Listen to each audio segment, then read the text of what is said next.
works for everyone. So I think what I'll do is I'd like to start with the PAG staff. So I'm Paul Casertano, and I am the Transportation Planning Director here at PAG. I've been involved in some capacity with our pavement management program for a good number of years. With us, we have, let's see, I'll kick it over to David Mitchell first. Yes. Good morning, everybody. It's Dave Mitchell, Senior Transportation Planner for PAG. Track and report out on pavement conditions and other performance for coming. Great. Thanks, David. Jeanette? Good morning, everyone. This is Jeanette Duren. I'm the planning manager here at PAG. All right. Let's see, we'll go down to Rick Ellis is with us. Welcome, Rick.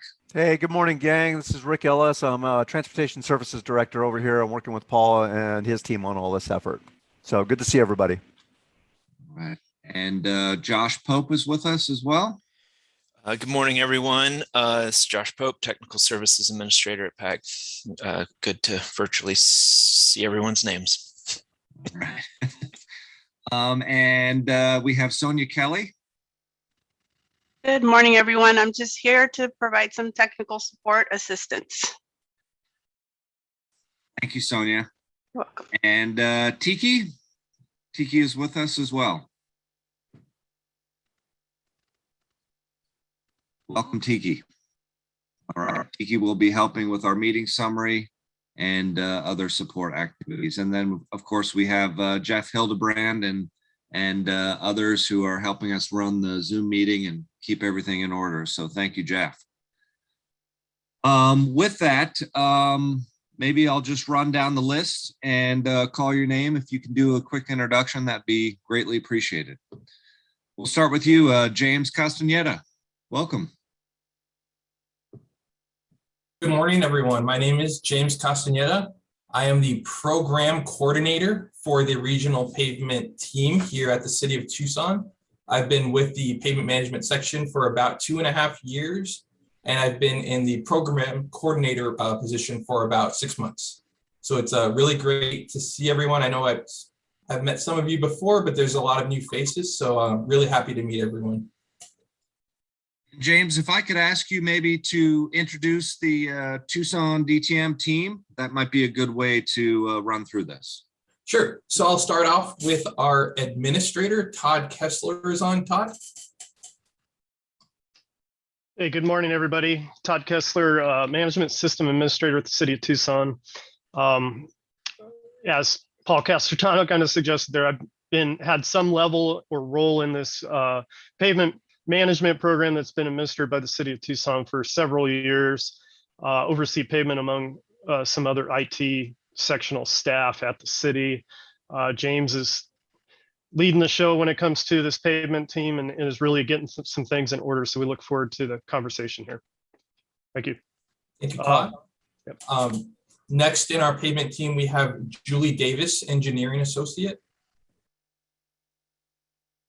Davis from the City of Tucson. I've been with pavement management for a little over 8 years now. Thank you, Julie. Next, we have John Lynn. He is also an engineering associate. He may be joining us a bit late, but he has been with the pavement management team. John, are you on? See if he's available. He may not be in yet. He's been with the team for about 3 years, and he really helps us a lot in terms of the ARAN van maintenance and data collection and processing.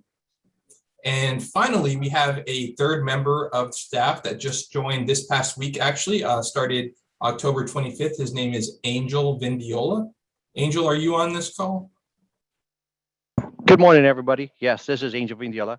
I've been with the City of Tucson for 23 years, but just joined this team. So excited to be here. Thank you.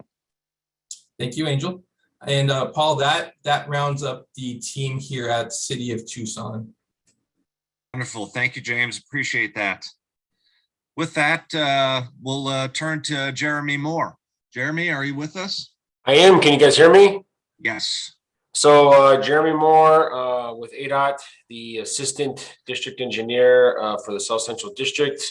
Been with ADOT going on 18 years.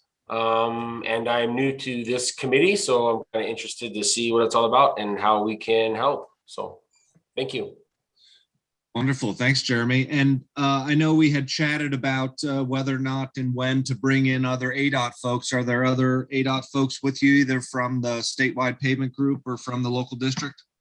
There aren't today. It's just me. I guess, you know, as we move along in our journey, you know, we can pull people in as we need to. Sounds good. All right. Thank you. All right. Let's turn to Catherine Skinner. Good morning.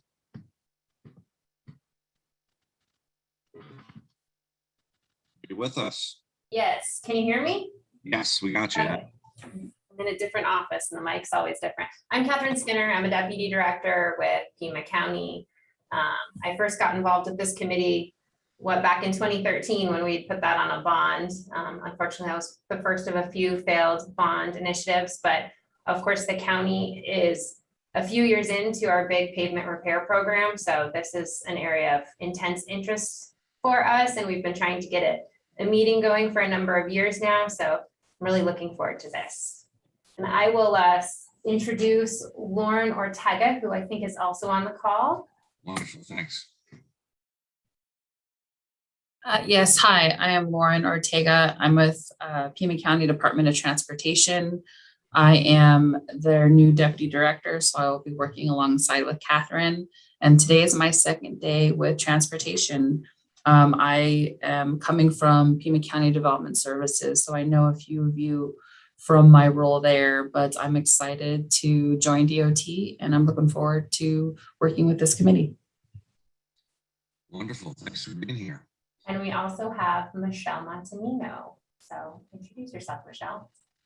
I am Michelle Montanino. I am the, program manager for the pavement preservation program. I started with the program in June 2020, kind of took over the role as leading the group after Rob departed in September. And this is my first meeting with this group, so I am very much looking forward to participating. Thank you. Thank you, Michelle. All right, we also have Mark Navarro. Mark, are you with us? There are two Mark Navarro, so there might be a doppelganger Mark Navarro. I'm not sure.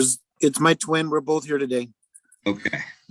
I'm Mark from the town of Oro Valley. Work with pavement management now for probably about 10 years. Me and Walter, and we oversee the Oro Valley's pavement management system. Wonderful. Thanks for being here, Mark. Glad to be here. Thank you. All right. We also, and I think lastly, we have Samuel Orozco.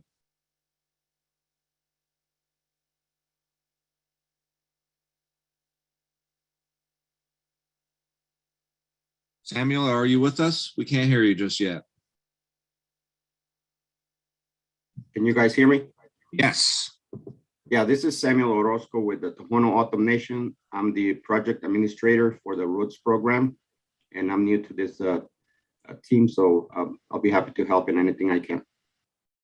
Wonderful. Well, thanks so much for being here. I think you're not alone. There's lots of folks that are new to this group which hasn't convened in quite some time. So we're excited to get this group back together, reintroduce everybody to the regional pavement management work that's going on, and have some good discussion of how we can all help you move forward and where we should be headed next.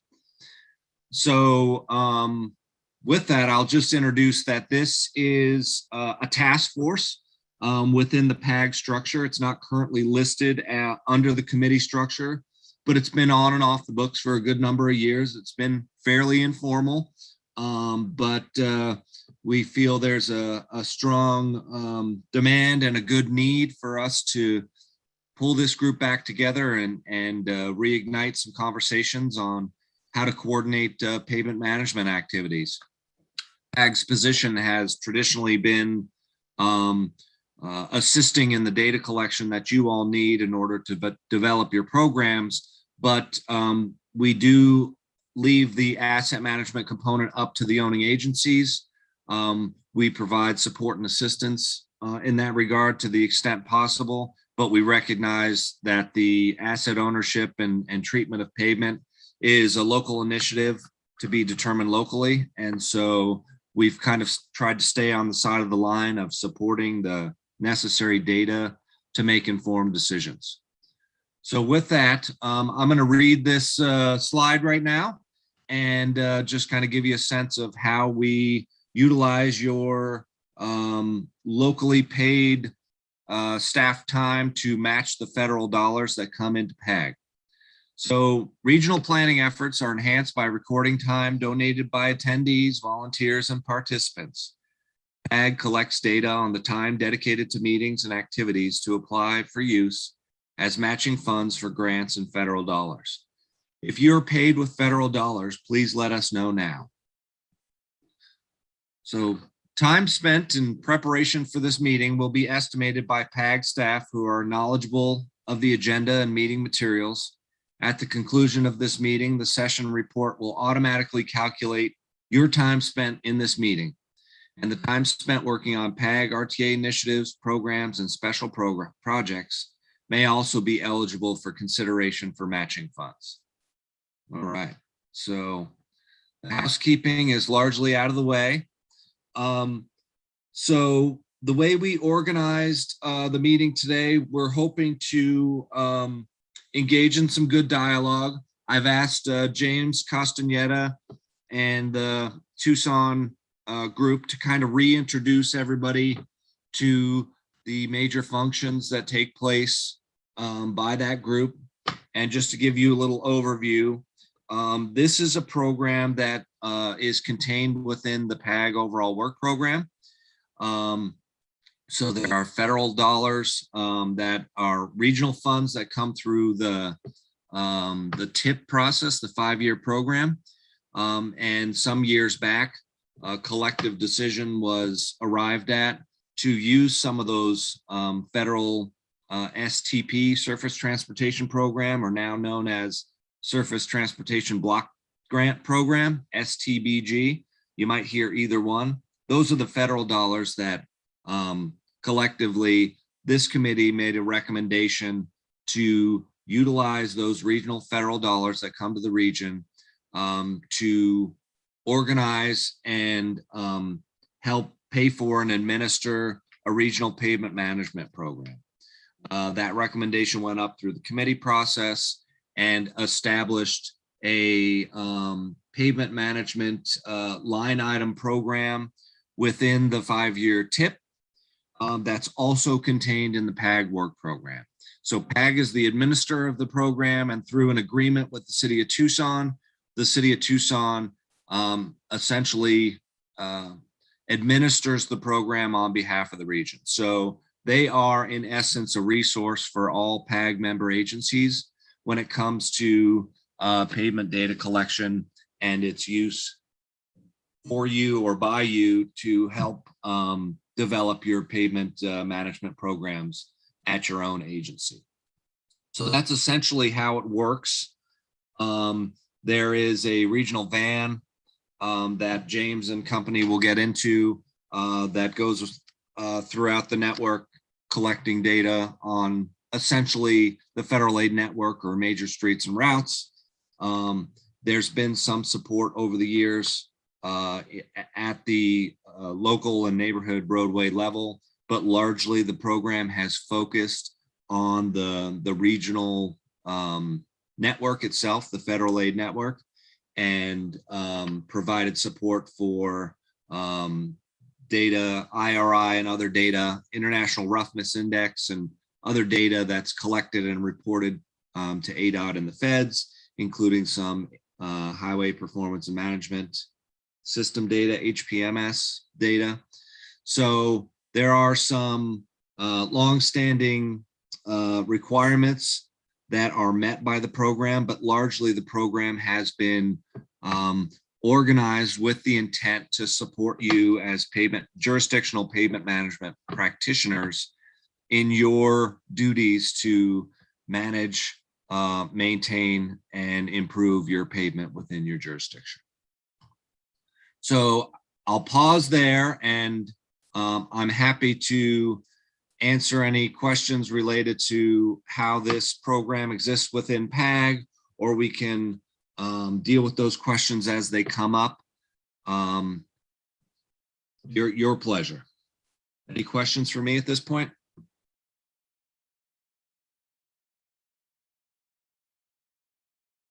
All right, very good. Okay, so with that, I'm gonna kind of hand it over to James, and I guess I'm gonna reserve the right to interrupt James, if I please, but I'll try to be polite about it. So James is gonna run us through an overview of the pavement management work coordination that the City of Tucson administers on behalf of the region, getting into some of the products and services and available resources within the regional program. And then we'll have a little dialogue about the van status and what the collection cycles look like. Then we'd like to hear a little bit from you in terms of your needs from your jurisdictional perspective, whether they are related to the van and the data collection, or even beyond that. We'd like to get a good initial registration of what kind of issues are facing you and how we might help as a coordinated regional task force. So James, with that, if I could kind of just pass the mic over to you, and we can get into it. Thank you for that great introduction, Paul. Again, hello everyone. So my name is James Castaneda. I've been the program coordinator for about 6 months here at City of Tucson. And just to get into just a brief history of what Paul mentioned with this program in particular. So our primary goal here at the Regional Pavement Management Team is to collect and provide roadway data to fulfill federal reporting obligations. Now, prior to 2017, what that looked like was we would collect roadway distress data on the federally functionally defined roadways and provide that information to ADOT, which then transferred it to the feds for reporting purposes. Now, in 2017, ADOT did enter a contract with an outside vendor to report on behalf of this state. However, the program, it was decided at that point that we would continue to collect and provide the data that we had previously collected. And just in lieu of reporting that to ADOT, we would send it to our member jurisdictions and collect as we had been doing. So that's what the program looks like up until this point. We work every year, we get a new map of federal functionally defined roadways, and we collect those on behalf of the region. So outside city boundaries, everything pretty much within Pima County, and provide that to our partners. Now, in addition to that, we also have served as a supplemental labor pool. So in the event any individual jurisdiction needs specifics on a roadway or a task, we have been there to help supplement their individual pavement management programs in whatever capacity that looks like, to the best of our ability. So that really is where I'm hoping to get some input from our member jurisdictions as to how we can get back into the business of helping everyone achieve their pavement management goals with the supplemental labor that we have here at the city. Now, Paul mentioned the ARAN van, and I'm not certain how familiar everyone here in this panel is with the van itself, the van being our primary instrument for the collection of roadway distresses. But if you'd like, I have a brief presentation I can run through just to outline what the van looks like. And it looks like I got a thumbs up from Paul, so I will go ahead and run through that. If I can please share my screen. That'd be great. Before I lose track of this question, you can address it whenever, but I have not really gotten clarity over what the extent of the ADOT collection is through their contractor, whether they do, my understanding was they were not quite doing the entire federal functional class, but rather we're doing state-owned facilities, national highway system, and maybe another layer below that. So if you have any insight or information on that, that might be helpful to clarify. Yes, that's a great question, Paul. So after we did have a kind of a presentation a few months ago at the TPC level. So that's the Transportation Planning Committee with PAG, and that question did come up. So since that meeting, I did do some outreach to ADOT and was able to get some information on the contract. And they also provided us a link with the online resource. So the what kind of an interface to see how that data looks in an online platform. And you are correct. It looks like on the interstate system within the state of Arizona, there is collection on a full network, so interstate, end-to-end, I-10, I-19, I-17, and the like. Once you get out of that non-interstate realm, it is a sample collection. I'm not certain what determines the samplings of roadways. For instance, it may be a mile here of an arterial, mile there of a collector, but it is only on a sample basis outside of the interstate network. So not full roadway end-to-end. And do you know if there's a lower limit of that sample? Do they sample down to major collector, or do we happen to know how far down the network hierarchy they go with their sample collection? Is it limited to the federal functional class, or do they stop somewhere within that hierarchy, or do we not know?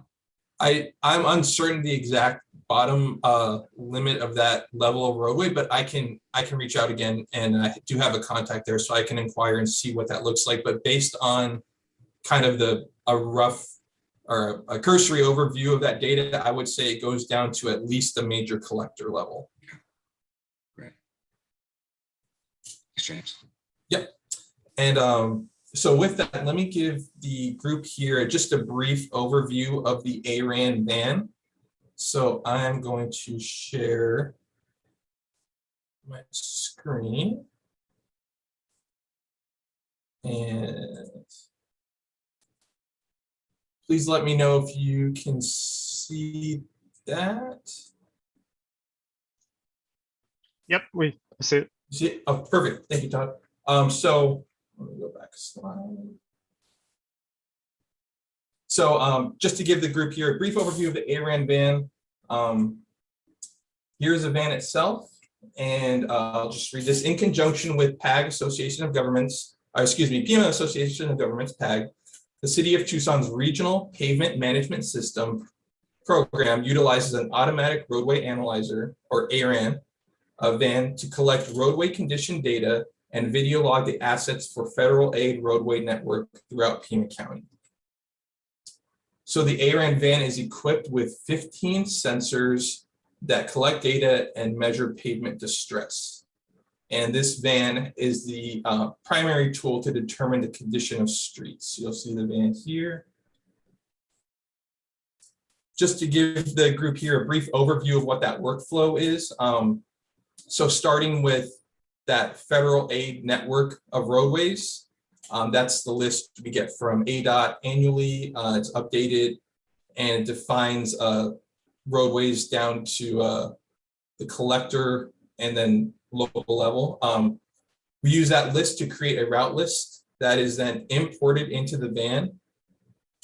Once the route list is uploaded, we run the van. So what that looks like is a 2-person operation, 1 driver and 1 person sitting passenger, who will assist in getting the program running and also doing a windshield rating of the road as we drive down them.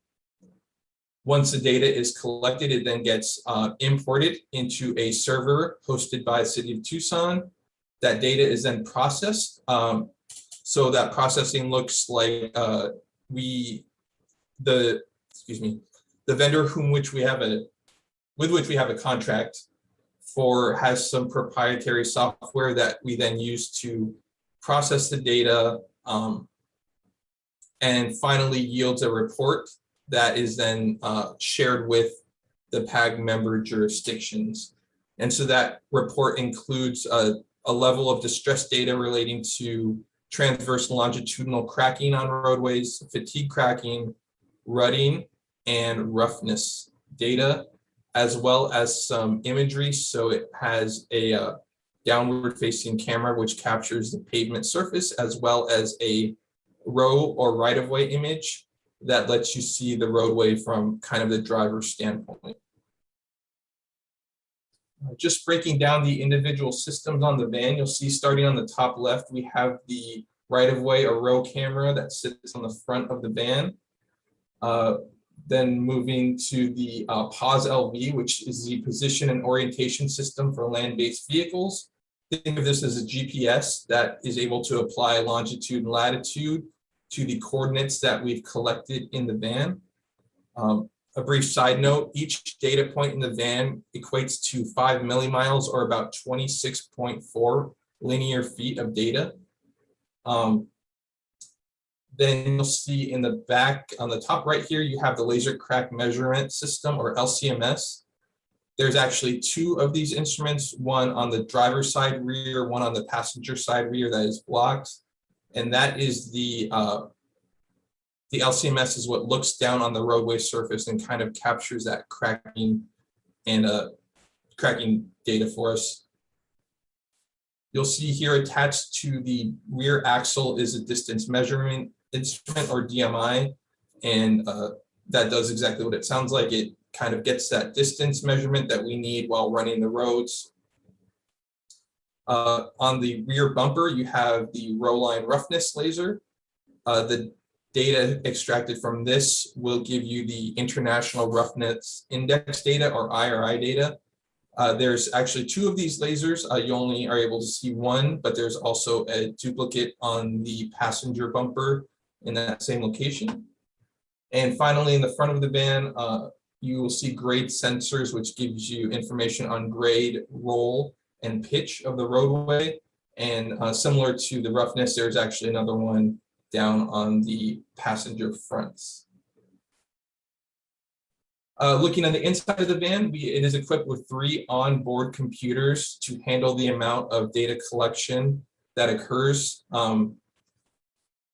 Each of these computers serves different purposes and provides support to the instruments we saw on the last slide. On the right hand of this image, you'll see the kind of driver's seat, and then we call this the passenger or really the rating seat. So the person sitting here will actually be running the program and performing that windshield rating while we drive the collected roads. Looking at the back of the van, just to give you a glance of how that computer setup looks like from the reverse.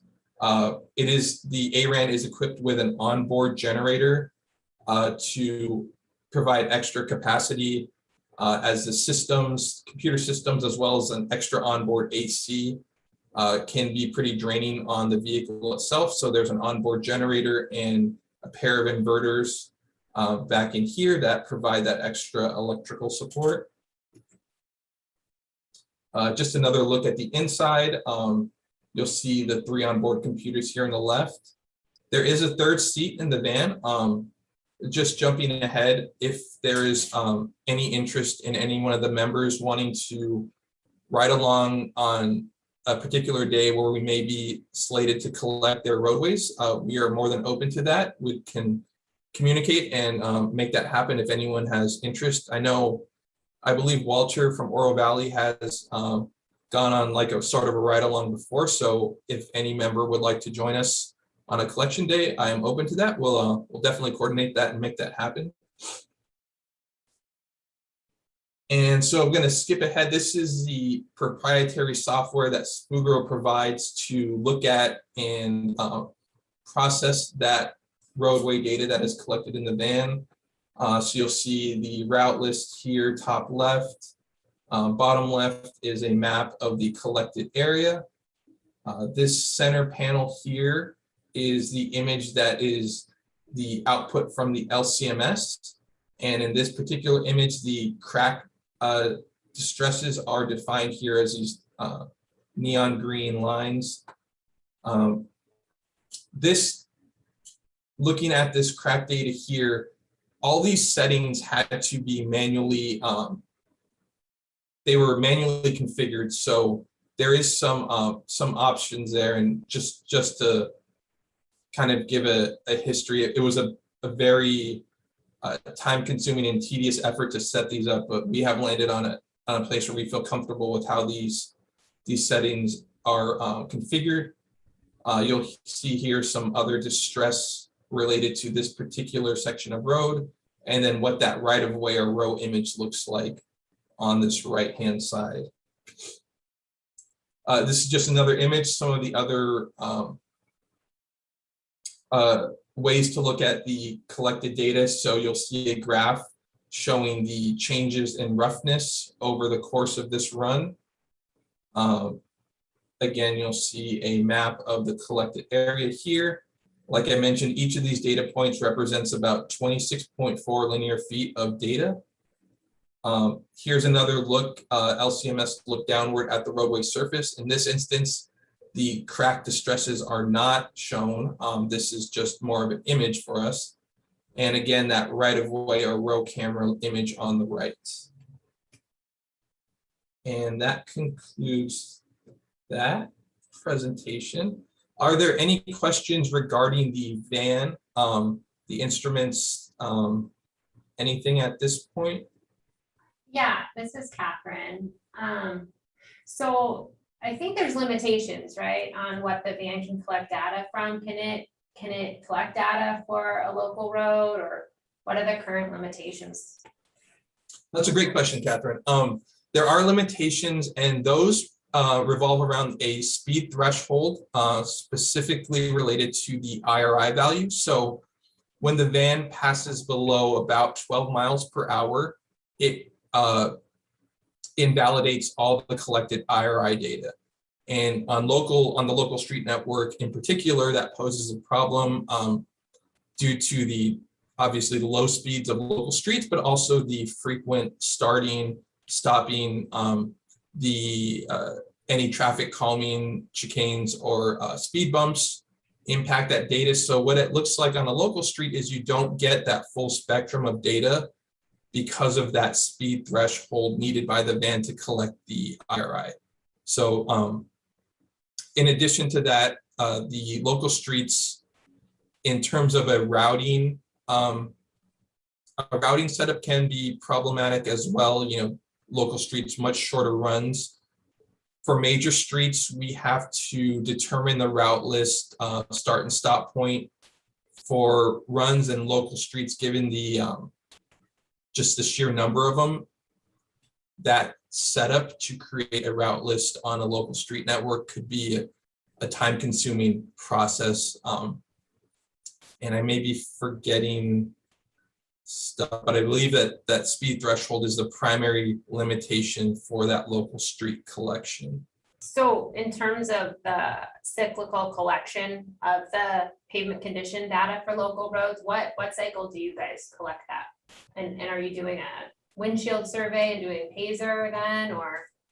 So what the city, at least for the city network, what that looks like is a 3-year collection cycle using windshield, or as you said, Pacer, a Pacer value. It's actually a slightly tweaked Pacer version, but yeah, it's essentially boils down to a windshield survey. And I believe, just to give some, to highlight kind of the thought behind that, is that at the local level, the level of data needed for a local street network isn't as critical, given most of the streets are constructed to a pretty similar standard. So pretty typical pavement section, it was decided that the windshield survey will be a sufficient measure for what we need to make decisions for the local street network. So you mentioned the city network on a 3-year cycle. What about the rest of the jurisdictions? So that's one of the big questions that we are coming to this group with. It's how we can aid the other jurisdictions, what we can do to help them. So that's a great conversation point. And I think it starts by kind of looking at what the entire PAG network of local streets encompasses. We at the city have kind of centerline data on what our local street network is, but I haven't found, I'm unsure what that looks like for, say, County, Oro Valley, Marana, and all the member jurisdictions. I don't know how big that local street network of paved assets is, but. James, can I jump in? Yes, please. So Catherine, and some of the history, because James is fairly new to the section here, and he's trying to get set us on the right path forward. But through some of our task force meetings going several years back, the discussion of local streets, and Paul, you can help me out because my memory sucks, right? But really, we talked through we had these discussions regionally. And like local streets, there was some consensus that we really didn't need to send this expensive piece of equipment down the local streets to collect the information required to manage the network. So we kind of had landed, and I know there's probably different opinions, or some generalizing a little bit, but really the consensus was we can just stick to a windshield type survey. Which doesn't need to include the van, right? To be clear on that, just a pickup truck, where you can pull off to the side and do what came out of the University of Wisconsin-Madison, right? This PACER inspection, which is just really a simplified, you're kind of grouping distresses mentally and giving it a 1 to 10 rating. And really, when we had that conversation, the discussion, and James hit on it, was about the level of detail required to properly manage the local streets. You go down a major street corridor, and little sections of that may be built completely different, with different base, subgrade, all the above. And you get on local streets, they're kind of built more standard, right? It's the whole neighborhood simplified. And so having just a simple rating was determined to be good enough. So PASER inspection, windshield inspections, was kind of determined to be sufficient through previous conversation. And maybe that's changed. I will also add that some of the other jurisdictions, right? Oro Valley was continuing to do Army Corps PCI inspections. So there really wasn't, it's been a long time, but there were some labor pool services to help perform those PCI inspections with Walter. And Mark, you probably have some recollection of that. That jurisdiction, right, Oro Valley, was continuing those, as far as I don't recall being told otherwise. So there was really no need to supplement any local street inspections for Oro Valley. Similarly, Marana, I believe, is doing something very similar. Sahuarita was doing windshield, and please, anybody, if I get this wrong, speak up. But Sahuarita was doing PASER inspections themselves, or keeping up with their own inspections. So there wasn't a level of supplemental service in that capacity. The county, we were doing windshield type surveys for a few years. And I think that's, well, I know it's slipped off in the recent. Some of that, and I can't say it's all the cause, but I do know that both Marana and Pima County entered into contract with IMS, I believe, was the contractor to collect local street sensor-based data. So it wouldn't make a whole lot of sense to send additional resources to go inspect those. So there's conversation around all of that. Sorry if I'm not keeping a constant theme here. Some of the other stuff I want to add, though, on the local streets, as James alluded to, the International Roughness Index, that speed threshold, you have to throw that out. So you still have the other data if you were to send the van down the road, right? You have that downward facing pavement imagery. You can process it to extract crack and rutting data. There are speed thresholds on the LCMS, or the laser crack measurement system, but those are like walking, really creeping along speed. So they're kind of negligible. But it really came down to, do you need that level of detail to manage your local street network? And historically, we kind of said not really, right? As a task force, we said that. Now I know, just even for I don't want to focus on the city, but just from a city experience aspect, there are challenges from only having a windshield inspection on your local streets, because you really want to point to something and say, well, that number is this, and that's why your neighborhood or local street didn't get inspected. And you can do that with Payzer, it's just to a lesser capacity. So we really got to just reevaluate what are your jurisdictional needs, and then take a look at what services could be provided, because obviously driving every paved local street in the PAG region will take quite a bit of time when we look outside our jurisdictional boundaries. And so what are the goals of doing that? What are we trying to achieve? We can absolutely have that conversation.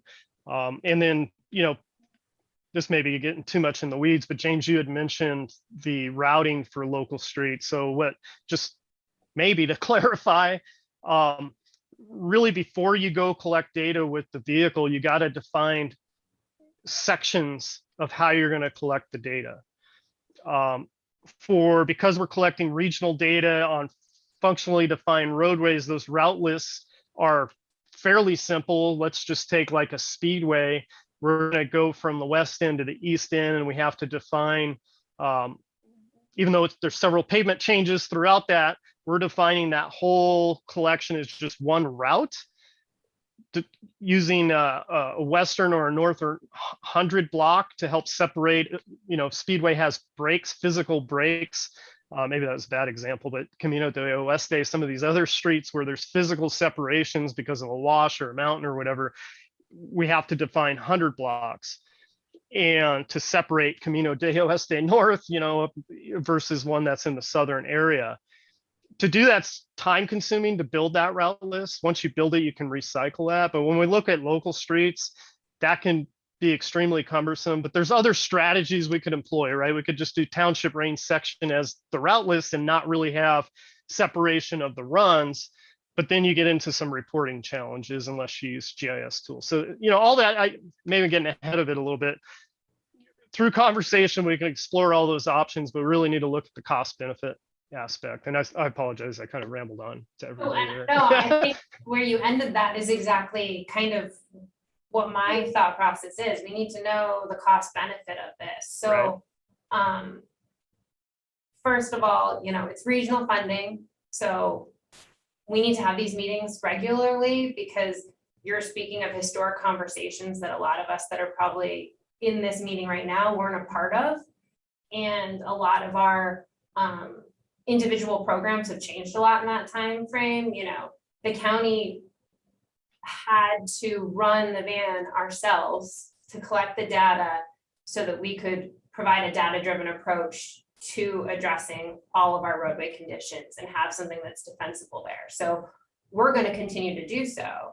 However, I think it's important to also note that the cost of running all of our roads, local arterial collector, was in the neighborhood of 220,000, which is roughly half of what is set aside for the collection of data each year by PAG.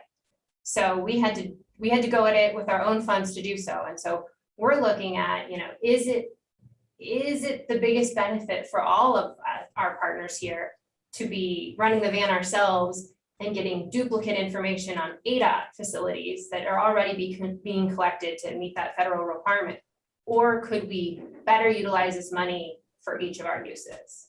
I will say it's very concerning to me that it doesn't sound like anything has happened on our local network for a number of years. I'm not sure how many years, but I know chatting around with staff here, we haven't gotten any output for many years. So I'm, again, excited that this group is meeting, because these are big conversations. We need to figure out the way forward, not just base everything on decisions that were made a decade or more ago. On that note of what we're collecting, that's maybe a duplicate of what ADOT collects. Do we know? Do we know how many miles we're kind of duplicating there, or is there a benefit for us running those twice, or can we get the data from an ADOT condition map? Well, maybe some visuals would help here, and James, you can jump in. What was suggested by James, or not suggested, what the reality of the ADOT data, and I think Jeremy, you maybe can chime in if you have additions here. They're meeting the federal requirements, but I'll go back to that speedway example.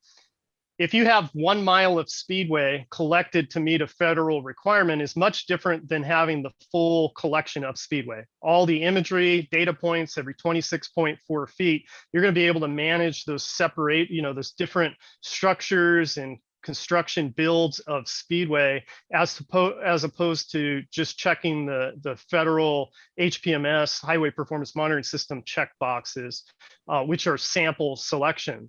So, if maybe that's a conversation in and of itself. Are we collecting the federal, the arterials and collectors? I'll just use that phrase. Are we collecting the arterials and collectors just to meet the federal requirements? So a 1 mile section is good enough, or do we want the full extent? So when we talk about duplicate efforts, I think it's in that realm of meeting federal reporting requirements, not the actual data itself, because we have full extent as opposed to sample extent. Right. And so traditionally, we have indeed collected the full extent of the federal aid network. And what we found when we looked at peer communities is we were much better at measuring how bad we are, as opposed to lots of locations that have a very small number of sample miles and look fairly okay, but maybe there's details behind that. So we certainly will need to continue that conversation and figure out, is that the way we want to keep doing it? I would like to avoid, where we can, where there are arterial types of collections by the van, the pavement van, and an individual agency like Pima County collecting that same extent. If we can avoid that, I think that is ideal. And then eventually we will want to see how we can merge these efforts into the future. If there is a future business model that works better for the region, we're going to have those conversations. I don't think we're going to solve that today necessarily, but this is great discovery to understand where the program is, what it's being based on, how it deals with the collector arterial network separately from the neighborhood facilities, and then how other jurisdictions are addressing that within their own set of roadways. That's wonderful to hear an update on that, and I do want to hear more about that. So I apologize for interrupting. I do want to take a moment. I was remiss and did not introduce Cookie Gallegos, who was in the attendees portion of our meeting room, so I missed you.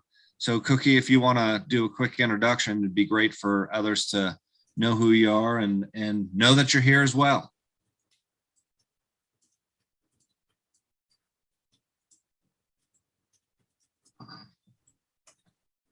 Or you can stay silent. That's fine too. Hello. Can you hear me now? Yeah, we got you. All right. Now I was trying to figure out the computer thing, Yeah, no but problem. yes, I'm Cookie and I'm with the town of Sahuarita. I'm kind of new to Sahuarita, as you probably know. I mean, I worked 20 years at Marana, and here in Sahuarita, I built the pavement preservation program from scratch, basically. We kind of redid what they did. But I've been here 3 years now, so I am the street superintendent here, and I am part of the pavement management program. Well, thanks. Appreciate you joining, and sorry I didn't get you on the initial round. That's okay, and I do have another guy here with me, so. Okay, wonderful. My name is Joe Marty. I worked for Pima County for 9 years, more boots on the ground. I did pavement pres with them for about 6 to 8 months until I came to Sarita. I've been doing it here for about 2 years. Welcome, Joe. Thanks for being here. Thank you. All right. So I'd like to kind of get back to the conversation that James was in and Todd was involved in, and Catherine, great questions. I'd like to maybe start with differentiation between the collection cycle for the neighborhood facilities and for the federal aid network, the major streets and routes. It sounds like, and correct me if I'm wrong, at least the city of Tucson is doing windshield survey on a 3-year cycle for the neighborhood facilities. And I believe that the federal aid network was different from that at one point, whether it was every year or every other year. I can't recall where that was left when I kind of had the program drift away from me. But James, maybe if you could make some differentiation and clarification of how those two sets of facilities are handled, at least by the pavement van and then separately through windshield survey. Yeah, so you're correct, Paul. The city is doing a 3-year rotation on local streets. For the major streets and routes, that's the federal aid network. Those are getting done in a half cycle. So what that equates to is about 1,500 centerline miles each year. So every 2 years would be that full cycle throughout the region. There, I will say a small caveat, there are a group of streets that are classified as NHS or National Highway System. Those, just off the top of my head, a couple are Valencia, Irvington, Alvernon. Those are actually collected every year as required. So half cycle for most streets, but a small handful are collected every year. Now, how is that coordinated with ADOT, who I think really holds that responsibility for the NHS? Are you delivering that data to ADOT, or are they using their sample data for NHS reporting on pavement conditions, or how does that happen? As far as I know, that ADOT with that outside contract with Fugro, which actually happens to be the same vendor we use, they are handling all the reporting directly from their vendor. So we are actually not reporting on behalf of the region to ADOT since that they entered into that contract in 2017. Okay, but you're still collecting NHS throughout the region. So Yes. there may be a duplication there that we should look into and figure out what the best fit might be. Right? Right, yes. And I will say, in terms of that duplication, what I can foresee being an impact to the individual regions is, say they collect 2 miles of Ina Road, and that may be in a portion that the county's concerned about, but Marana has a portion of Ina that is not collected, so it wouldn't be helpful to them. Whereas we would collect Ina from one end to the other, so every jurisdiction that has that roadway would get that data. So that I could foresee being some issues with that kind of sample collection that ADOT uses. Sure. Now, Catherine, did your contractor recommend a collection cycle to you guys that you're going to be adhering to or planning to adhere to, or what does that cycle look like at this point for you guys? We're planning on collecting every 4 years on our entire network again, both because we use it for our prioritization of the roadways, but it also gives us a nice data point based on all of the mill and pave operations we've done to see how those are doing over a number of years. So it'll help inform our future maintenance cycles as well. Right. And so one big batch each 4 years, you're not going to separate your neighborhood facilities from your. Well, that's our plan right now, though. I mean, I think we'd love as well to partner and figure out a way that maybe we can build some efficiencies and group things together with this broader regional group, and use this regional funding to all of our benefits. So, the conversation is open, but yes, right now we're planning ahead to do our next run of our entire network. Right. Can I ask, Sure. James, when you showed your presentation, you had the proprietary software with the photos and all of that. Who has access to see that information? Right now, it's just the pavement team here, but I could reach out to the vendor if the software is kind of stored locally on our systems, but I could reach out to the vendor in terms of licensing if there were other members that wanted to use that software. It would require some training. It's a little can be a little complex at first, but that is something that I think we could work out. So if I can add to that conversation, so we'll flush these out over time, I guess, but in Catherine, I apologize, but historically, right, we've really tried to provide every jurisdiction wants to interpret data a little differently or have a little different flavor. And again, these are previous conversations, but what we've done is to the front end software that you're looking, or that James showed, this proprietary software, it is licensed to the city. And while we could entertain conversations about others gaining access, either we'd have issues probably with, that data stored on a lot of City of Tucson network and servers. There's a huge data storage required for the laser crack measurement system, imagery and sensor-based data. So that software is pulling that to represent it. We can have those conversations. There's also and this is what ADOT shared with James, there's a product called iVision, and we brought this up at long time ago, presentations on the ARAN, something called iVision, which is a presentation of the data through the internet.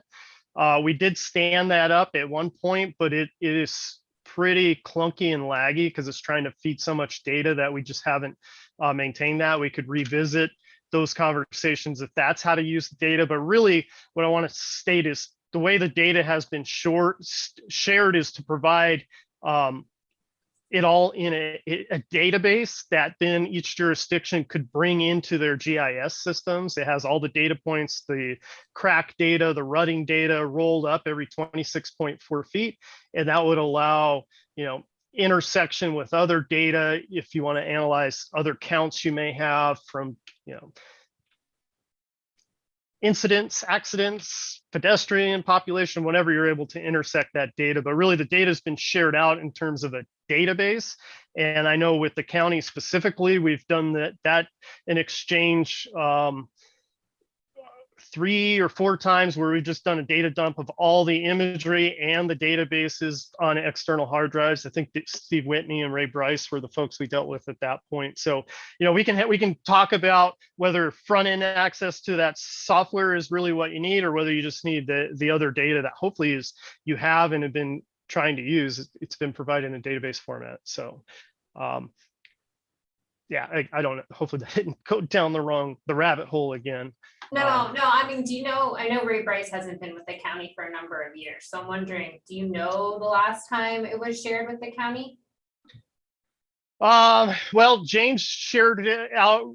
The city has recently changed software. We're not using Dropbox anymore. So data, the last few iterations were shared out in terms of a Dropbox link for jurisdictions to download. And when James more recently shared out some OneDrive links, and Paul, I know those were sent PAG's way for distribution. I don't know if they actually, who they made it out to, or if they made it out.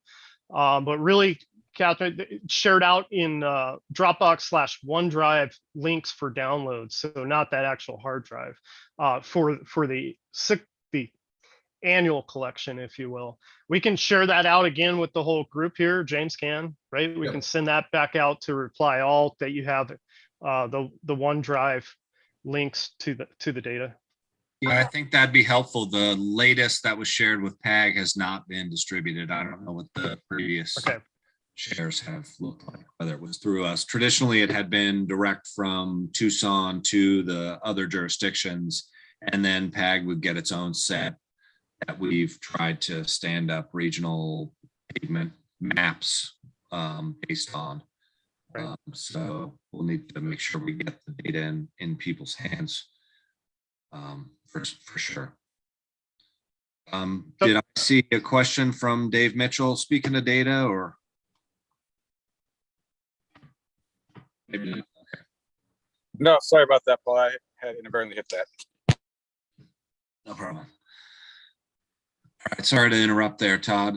Catherine, and did I cut you off? Do you have more questions about the data distribution and use? No, I think that covers the questions. And we can continue this conversation as we continue these meetings. I'm sure there's going to be some discovery along the way that people are going to realize new things about how everything works. One thing that does come to mind for me is there has been this challenge with trying to figure out whether a regional overall condition index or some sort of pavement indicator might be better than just showing international roughness index on a map throughout the region. That's how we present the data from apples to apples perspective, as far as attempting to provide information to inform the project development and decision-making process throughout the entire region. We have to heavily caveat that, of course, because it's just smoothness of ride. It's not really beyond that.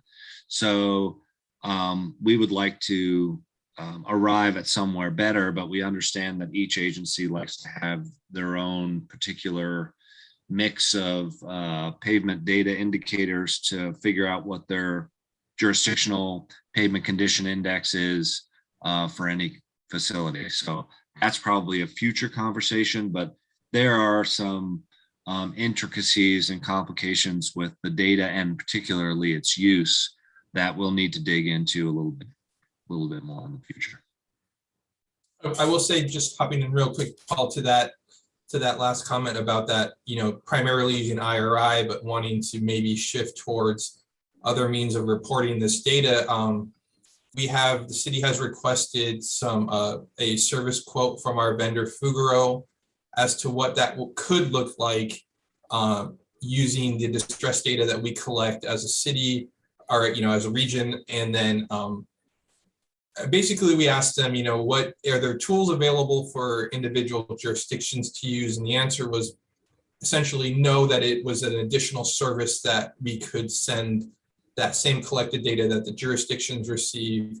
We could send it to them. They could analyze it and extract a PCI as a service and then provide that back. So we're in the process of trying to obtain a quote to see what that would look like. But it is something that we've talked about and could potentially explore, depending on, of course, what that comes in as. The hope was that, they could provide us some kind of software solution where we could plug in the data ourselves and extract it, but sounds like they're more wanting to provide a service based on the data we collect. So just to throw that out there is something that we've kind of have put out there. And James and Paul, I actually want to jump on the intricacies that you mentioned there, because that's historically, and again, I keep using that word, sorry everyone, but that's really why we kind of landed on sharing the data where the way we did, right? We didn't want to interpret your condition index town, right? That's exactly it. Yeah, that's the point I didn't get all to. Exactly. Yep. Yeah. So, I mean, if you could come to that agreement, we could absolutely do that. But really, we're providing more of the foundational data to then maybe in Marana, we want to count rutting as 40% of my OCI or PCI, right? Whatever you want to get into those terminologies. But that's different in the county, or it's different from the city. And so that gets into that rough, because we even went through, let's have a centralized database at PAG, and it's this, it's the regional OCI, and then that didn't pan out. So yeah, thanks, Paul, for bringing that up. Very important, because it is important, and it would take a little bit of discussion for sure. The way I try to wrap my simple mind around it is, if there are common measures that exist within the jurisdictions, and say a jurisdiction is using 14 measures to figure out what their PCI is within their particular jurisdiction, if 3 of those are used in all other jurisdictions, then maybe we can have like a base level PCI or OCI, and I don't really understand the differentiation between those, so forgive me for that one, but some sort of common base level regional measure that is better than IRI, that is common throughout the entire jurisdictions. Whether or not that's even realistic or possible, I don't know yet. So that's just the way that I think the approach could work, if that's a possibility. We can get into that at a later time, but before we get too deep down the rabbit hole, I'm wondering if Todd and James might be able to give us a little sense of the equipment itself, not just the overview, but rather what does the maintenance cycle look like? How old is the van? what are we looking for? What are we looking at as we begin to dig into tip development and trying to program funds over the next 5 years? We kind of have a set it and forget it type of mentality at this point in terms of a rinse and repeat type of program. But we know that last time there was a van acquisition, we needed to look at kind of pooling funding for that particular purchase within one fiscal year. So whether we are going there again or whether we need to look at migrating to a new business model, that might be a data acquisition and processing as a service, we need to at least begin thinking about how to organize the available funding as we approach, say, fiscal year 25 or whatever the right time point is, to begin to make a shift away from, all right, the van is at a certain age, the equipment is at a certain age, we need to look at retirement of that particular asset. And now we're going to investigate a different business model. So what does that look like? And how should that begin to impact the way that we organize available funding within the fiscal year structure for the program moving forward? So a lot there, but maybe just an overview of where you see the van itself and the equipment within it in terms of its life cycle and where we are in that whole evolution. So I'll start out there, Paul. Thank you for that question. It is so the current van we use, the ARAN 9000, was acquired in 2012, and we are seeing some signs of aging. We do perform regular annual pavement preventative maintenance. So what that looks like is we send out the van to our own fleet services. It gets serviced at the dealership, I believe, sent back to us. And then we have our vendor come down for a week, usually January or February, and they perform their preventative maintenance on all the individual systems and services on the van. That also involves us, for instance, taking down the 2 LCMS lasers that are housed on the top, sending those out to their vendor. They run diagnostics, send those back. So that's a once a year kind of set in stone annual maintenance. And the rest is typically troubleshooting. I'll say we've had some issues since starting up collection this year. We had an issue with the van engine itself that required a look and put us down for a couple weeks. And then right after that, we had another issue with one of our inverters, which required us to send that out for servicing, come back. That kind of put us out for another couple weeks on top of that. But I will say there, you are starting to see some signs of age with the equipment on board. In talking with the vendor, the kind of standard for even the measurement system, so just LCMS, for instance, most kind of outside vendors who do pavement data collection are now using an LCMS 2 system. We are on the LCMS 1 system. So there is some upgrades available.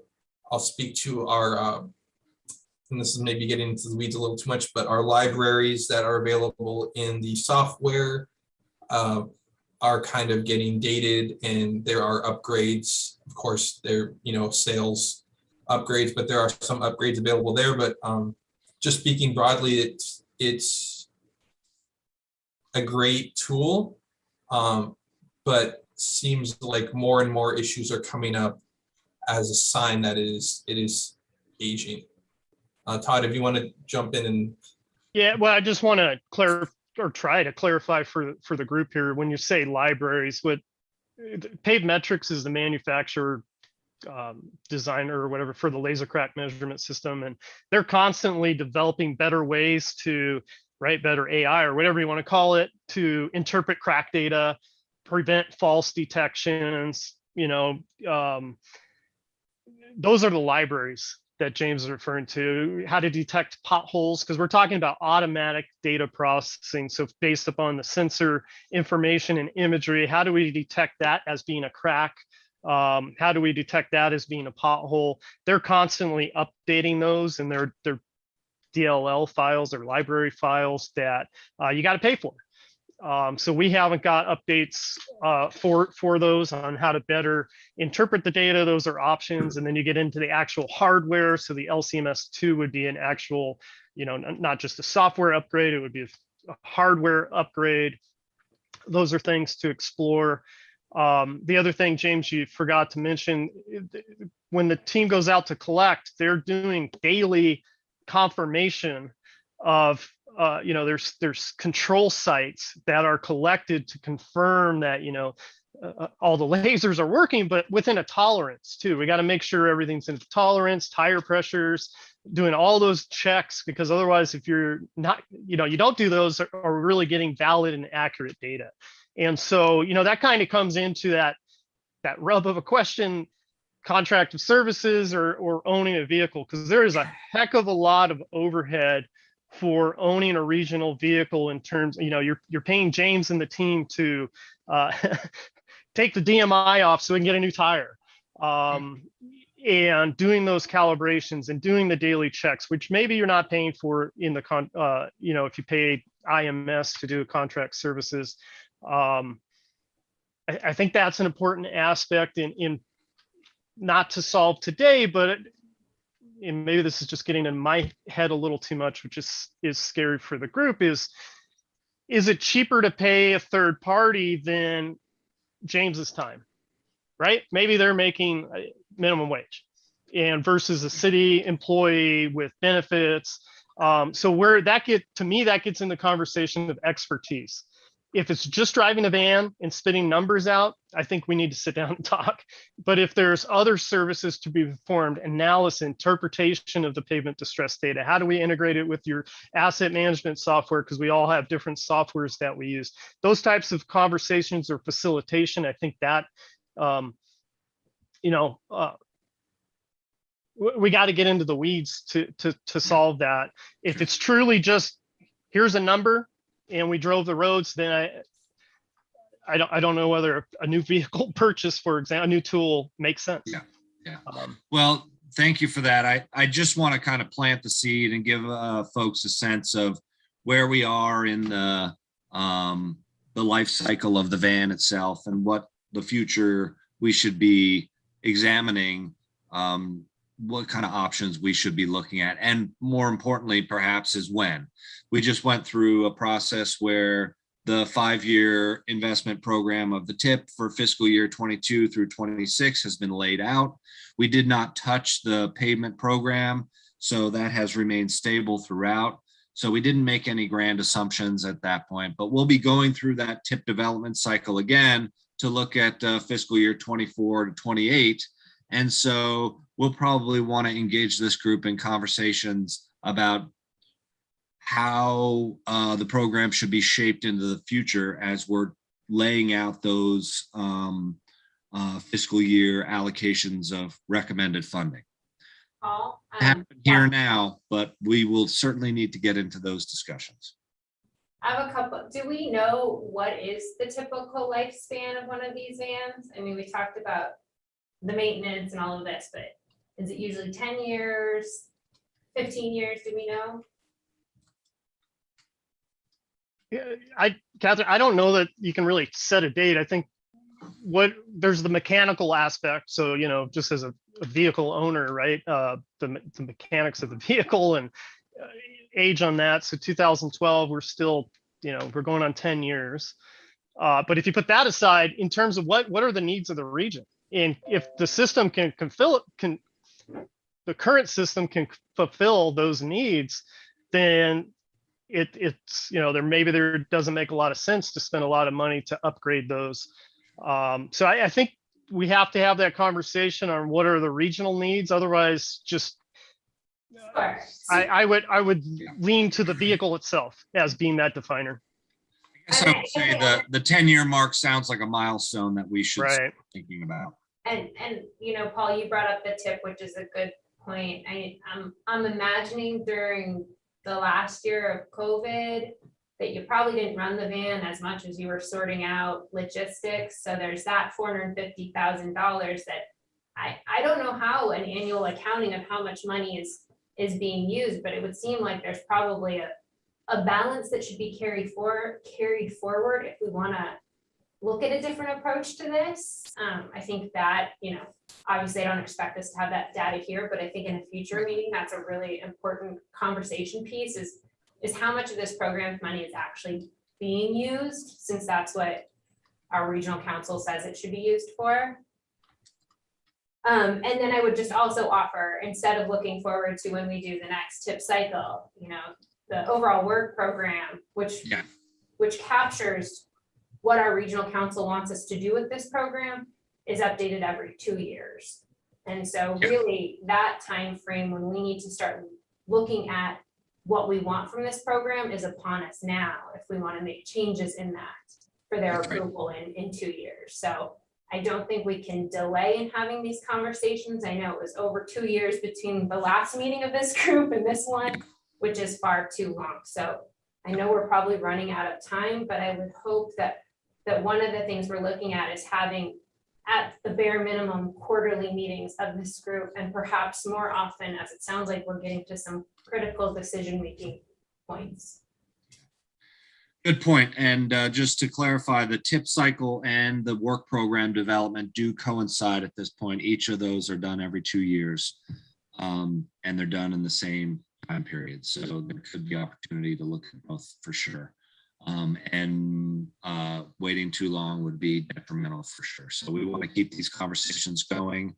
We're not going to solve it here and now, obviously, but certainly food for thought. So with that, I don't want to keep you too much longer, but I would like to do kind of a round robin and give each jurisdiction an opportunity to give us a sense of what your jurisdictional, whether it's van related or just general pavement related needs are, that we could help address, or that at a minimum, the group should kind of be aware of where you are in your process and what might be coming forward. I don't want to, too abruptly cut off this conversation. If there's more to be said, just let me know. All right, I'll take that as a move along. So maybe we can, if we can just start with Jeremy, if you've got anything to share from ADOT's perspective, whether that be the timing of pulling in the statewide pavement folks, or if you have any particular needs that aren't really being met by our program. I know that ADOT has traditionally kind of done their own thing, but if there's opportunity for us to either better coordinate or support ADOT's needs better, we'd love to hear that. Okay. First, I'm gonna a question for James. Who have you been coordinating with at ADOT? I got the contact information because we use the same vendor. Let me get you the. We kind of pinged our vendor to say, hey, we recognize that you have an outstanding contract with ADOT. If you could please provide us with that contact. And I want to say it. Bear with me for just a second.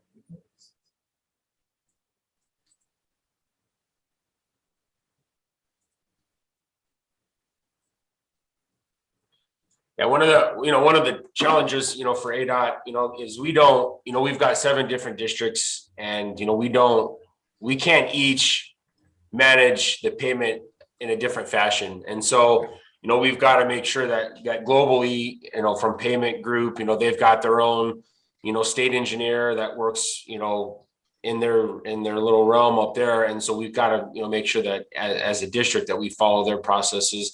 And to be honest, a lot of time, even at the district engineer level, they're not involved in any of the IRI values or any of that. We basically get told, hey, here's the list of projects that we've got coming down. This is how it was scored technically. through our pavement group. We know district may have graded these certain pavement areas at a lot higher than what, you know, pavement group is scoring them. And so then when they take those, they look throughout the entire state, a lot of those projects kind of get dropped off, you know, into the hole somewhere. So it's, you know, we don't really at the district level dictate how we want to do it. It's more like we're kind of told, here's what you're getting, you know, from pavement. So it's a little challenging, you know, because, you know, what we want to change down here may not fit, you know, the model throughout the state. So that's where, you know, if I know who James is talking to, I can kind of make some contact with him or her, and then maybe pull them in on some of the meetings just to kind of get their input as well. That would be great. And maybe even an overview from the ADOT pavement folks on how that sampling set is determined and how the program is run. That might be. So the contact I had was Robert Bush, geospatial analyst with ADOT out of Phoenix. Okay, I know who Robert is. I know who Robert is. So let me so what I'm going to do to close the loop here, let me you know, make contact with him and kind of start, you know, dropping the dialogue in his lap, and then once I know when the next meeting is, I can kind of, you know, offer him to participate. That would be great. Thank you so much for that. Fantastic. Thank you, Jeremy. Anything else? No, I think that's it for me. You know, I'm just trying to get my head wrapped around it and you know, find out where my boundaries and limits are with the payment group. So, great. Any questions for Jeremy? All right, thanks, Jeremy. Let's go ahead and move to Pima County. Maybe Catherine, and if you need assistance from Michelle on. We would certainly love to hear more about where the county is with their entire program. That may be an item to handle later, but if you could give us kind of an update on what your needs are out of this program, where you are generally with your own program, and how we can better support where the county is heading, that would be a helpful start.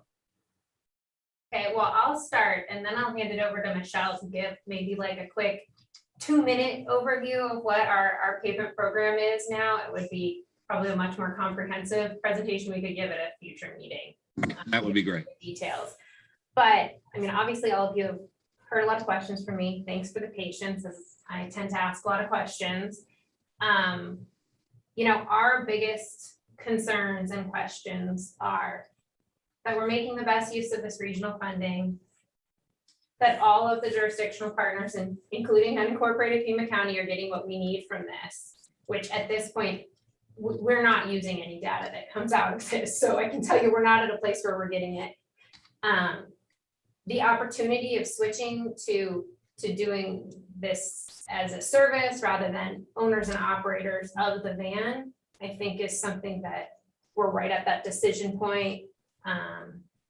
And, you know, having that common data that all of us maybe could agree on, you know, I think it's all circling around the same thing. It's really getting back into planning as a group and making sure we're getting important information and following the goals of the OWP. And if those goals are incorrect, starting to have that conversation so it can get through all the committee structure so we can really memorialize what works for us.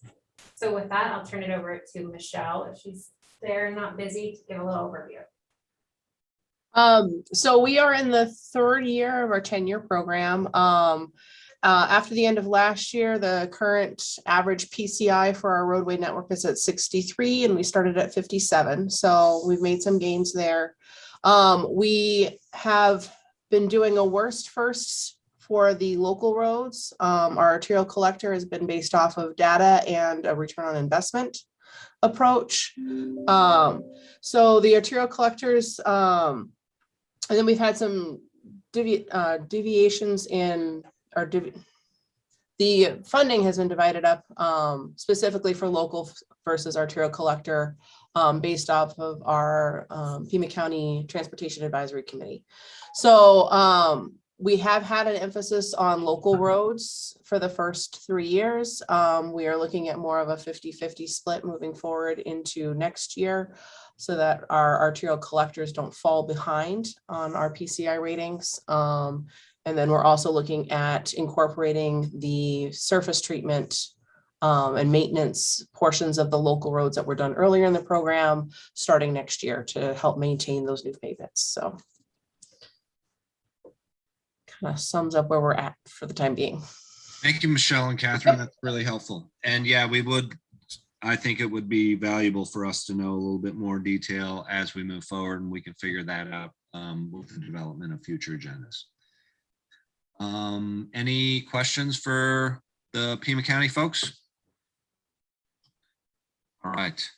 I'm just kind of ticking down the order, and while you guys have had plenty of opportunity, I want to hear the question maybe answered from the Tucson perspective in terms of the pavement needs that you guys have now, what you see in the future, and are there any gaps or areas that aren't really being fulfilled with the way that we're doing business now that we should start thinking about? So maybe it's all been covered and you can kind of say we've already discussed all that, but just kind of going ADOT on down for those that are here.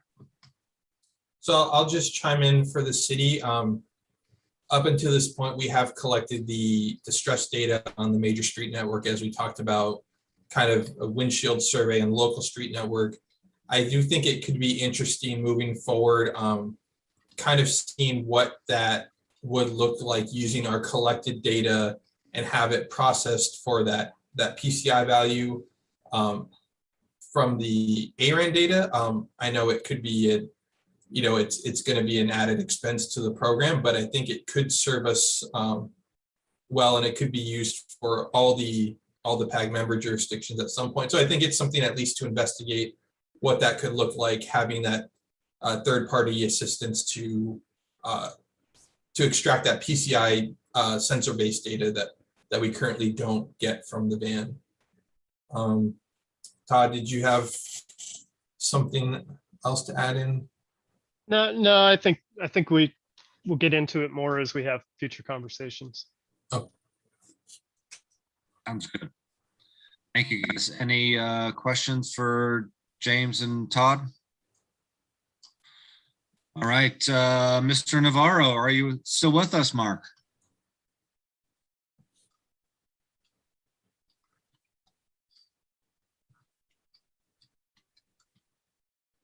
All right, well, maybe we'll come back to you. Hopefully you're, maybe you've just stepped away for a moment. Going on down, Cookie, can you give us a perspective from Saurita in terms of what the jurisdictional pavement van or not van pavement needs look like from your perspective, and just where you guys are in your process? Data. I need a lot of data. You know, we kind of do our own down here. You know, we do a lot of windshield time. We do most of our own rating. You know, we rate our own roads out here. One of the biggest things that I like to see is the data that you guys collect for all of our local roads. That would help me out in order to come up with what type of treatments, when treatments are, you know, due for each subdivision that we have down here. You know, right now it's basically me and Joe go out, rate our roads. We decide what treatments that we're going to be putting in, and we submit that up higher, they approve it. So, I mean, that's our process. You know, we're so small down here, but, you know, I like to see more data out of this van. And that's really helpful, Cookie. Thanks so much. Just to clarify, I think I have this right. So all of the local roadway collection at this point in time is done by the owning jurisdiction, largely through windshield survey, unless they've commissioned that collection in the case of Pima County, who has done that. Do I have that right, James and Todd? Just so that we can make sure to set Cookie on the right path, that at this point in time, there's not any local roadway collection by the pavement management team or the van and equipment. Yeah, you got it correct, Paul. Now, you know, there were trainings and work collections, but as we're talking about duplication of efforts, as we understand jurisdictions are inspecting and managing their own assets, it doesn't make a lot of sense to go re-inspect those. But that's where we can have a conversation, provide that as a service. So you do have it correct. Okay, thank you. Just wanted to make sure we were clear on that. All right. Thank you, Cookie. Anybody have any questions for Cookie? All right. Mark Navarro, are you with us? Looking for which Mark Navarro, the Oro Valley? Or the other That's guy? right. I'll take either one, Mark Navarro. If you can give us maybe a little perspective on what needs Oro Valley has that the program can help with, or that we should at least start thinking about as we turn attention to what the future of the program should look like. We mainly just need our major collectors and arterials. I've got Walter working 24/7. You know, going gets weekends off anymore, so he takes care of the local roads. But there's no added amount of the traffic on the major arterials. You might get hit. Then I would have to do his work. So we need you guys just mainly to drive our major roads.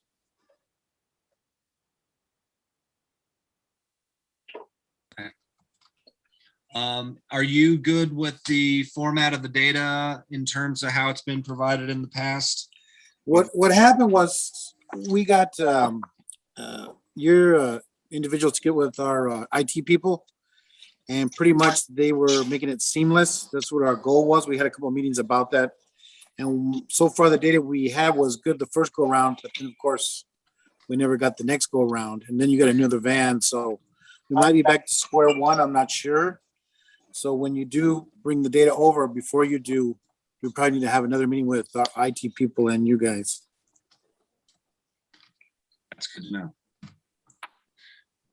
But the last go around worked, and then actually the guy we have now was Pima County, and he took your information and actually made us some very good maps with it, showing the it looked like a pazer to me, but how the roads were rated out and the areas, and it went quite well. There's a lot of information than we really needed, but yeah, the last go round went well. So good to know. Really helpful. And I'd like to step in and this is Walter. Oh, hey, Walter. Hey. So a few of the things that I just want to highlight is the PCI from the van. I've been doing this for a long time, and we've been trying to generate something from that so we can use that information to make better decisions in our major streets and routes. One thing I want to point out is the city has went through different staff. So there's been some training that they've had to do to bring people up to speed to get that van back out on the road. So I really understand it takes a lot of time to get people trained out and understand what they're doing to produce what the region is looking for. In my humbled opinion, to reach that PCI level, we need to identify from each jurisdiction what is important as far as those 19 distresses, and identify there's some similarities there that we can reach that PCI mark. So when the van does come through our jurisdiction, that there's an agreement on that PCI, so you don't have to do a lot of customization for individuals. But first we have to identify their preliminaries first. For us, that's been huge. Just really getting that van to produce that number that is that has a high confidence level, that we can use that to make decisions. Because the pays that we receive from the van, when we go back and look at that data throughout the couple years, it changes based on the individual who's rating that. It forms an inconsistency as far as a paser low then going high without nothing really being done. The paser is great, but when it comes to making decisions on major streets and routes, we like a higher confidence level. Gotcha. So I've got a question. I guess I'm assuming that it sounds like there may be a paser rating for major streets and routes along with the van automated collection data. Am I getting that right, or is that? Yeah, Paul. So and this even goes back to the old ARAN vehicle. So it was in one of the image on the slides James had. There's a radar keyboard, right, for the radar that's sitting in the passenger in the ARAN vehicle.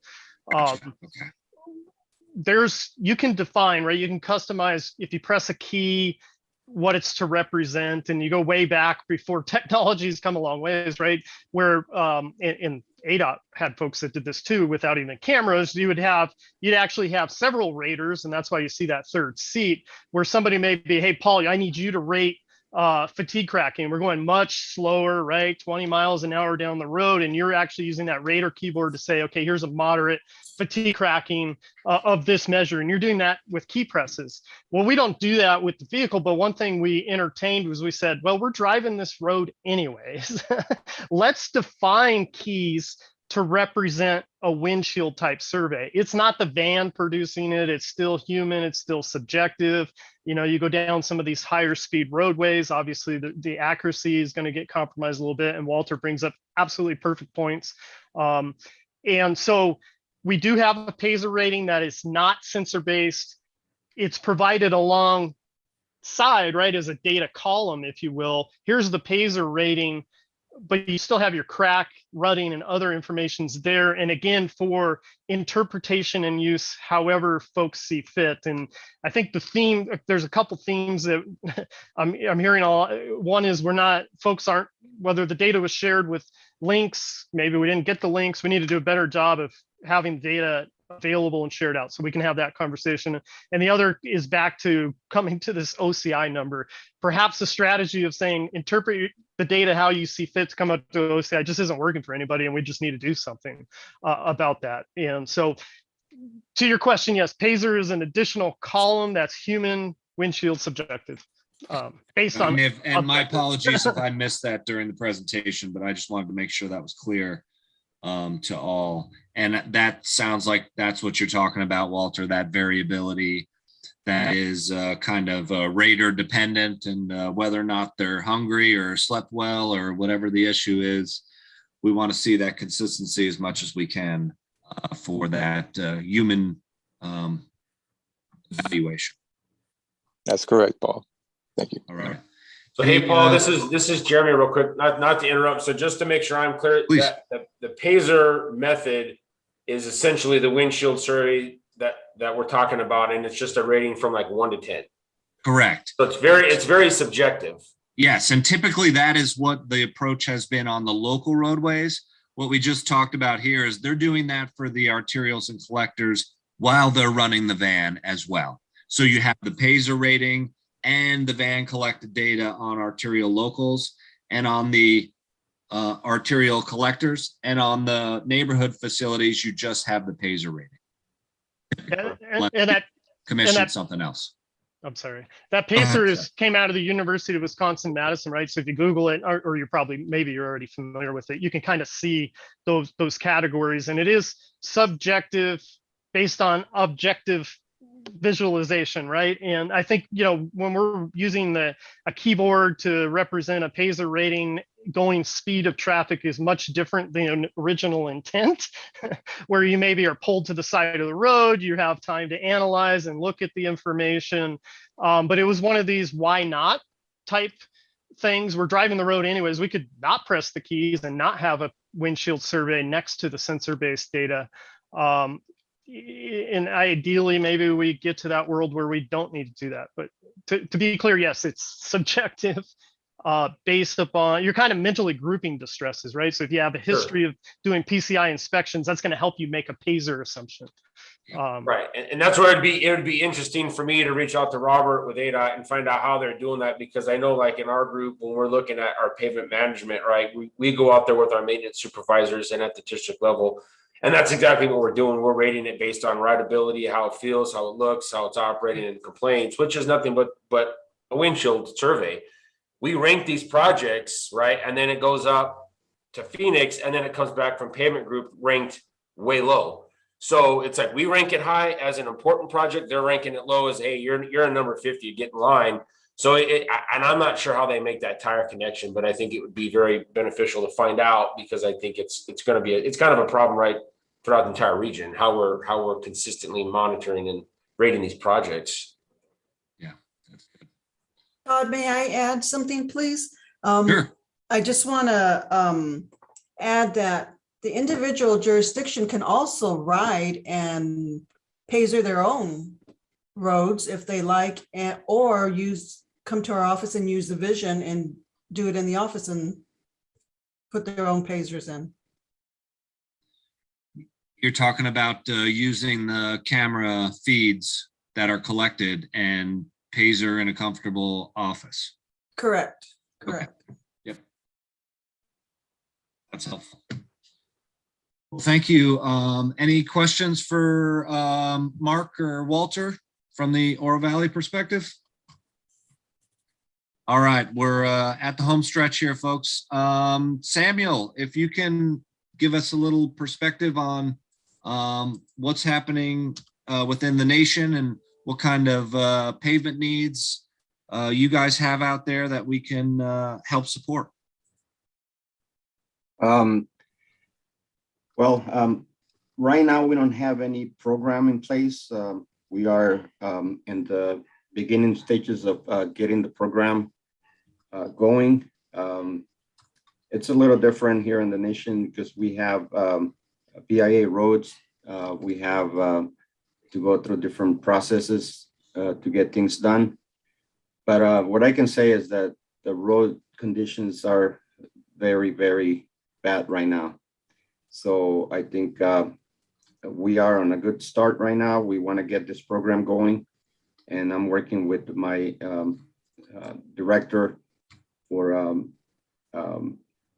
now. We're just trying to collect some information. We're trying to hire some engineering firms to help us with some processes. And we're gonna put together a program to see if we can get these roads in a better condition.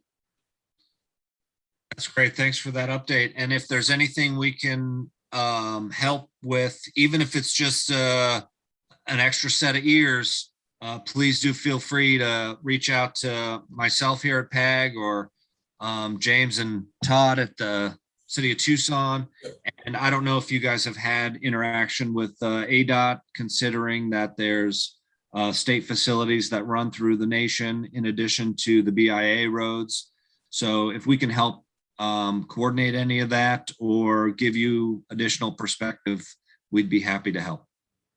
Yeah, I think right now we got some help from ADOT on some of the main roads that go through the nation.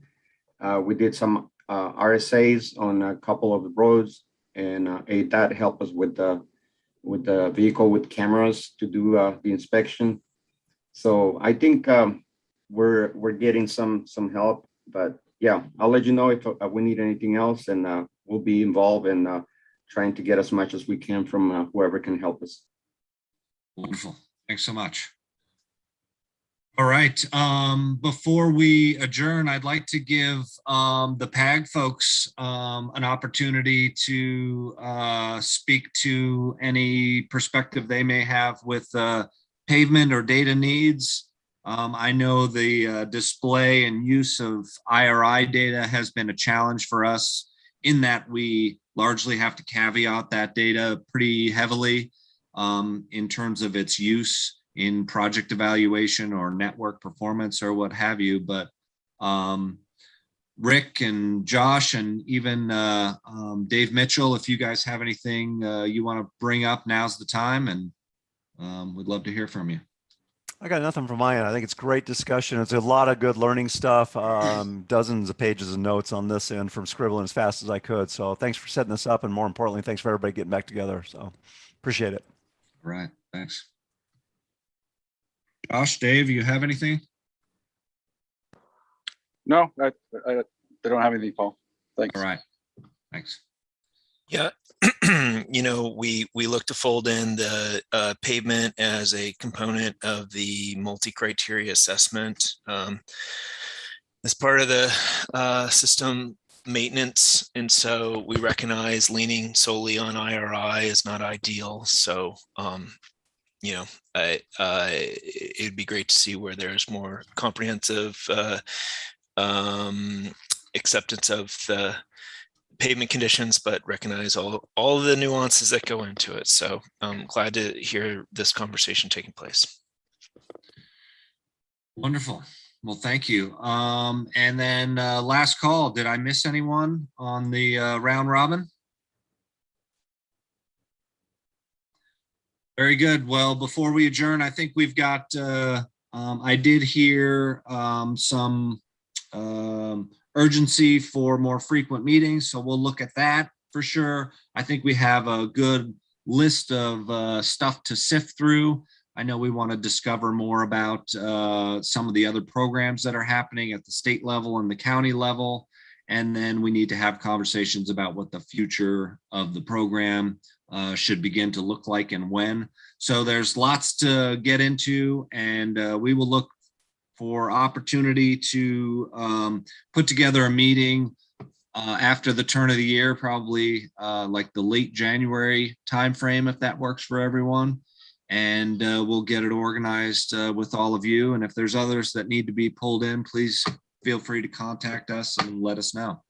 Hey, Paul, along those lines, do you have a target date in mind that you want us to kind of hold and reserve for that? Or do you want to take a look at calendar schedules, timeframes, and get back to all of us?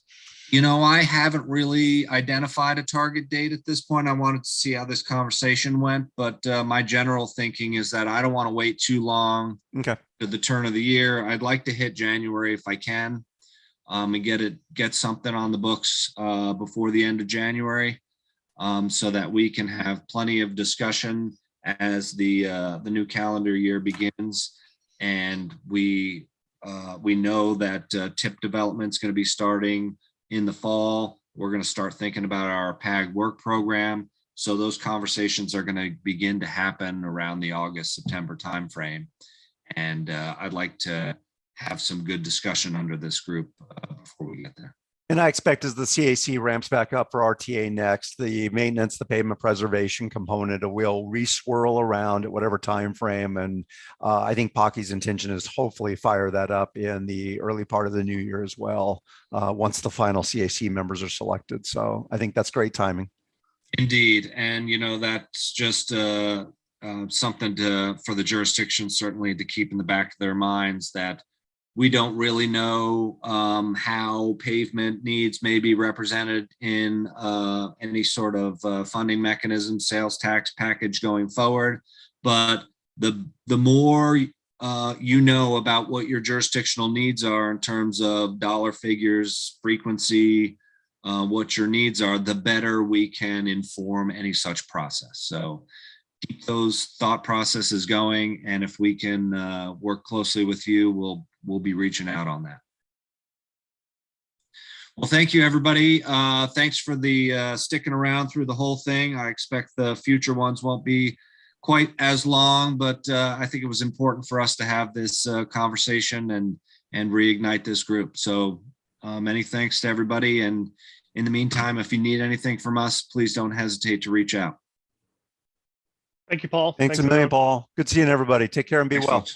Thank you.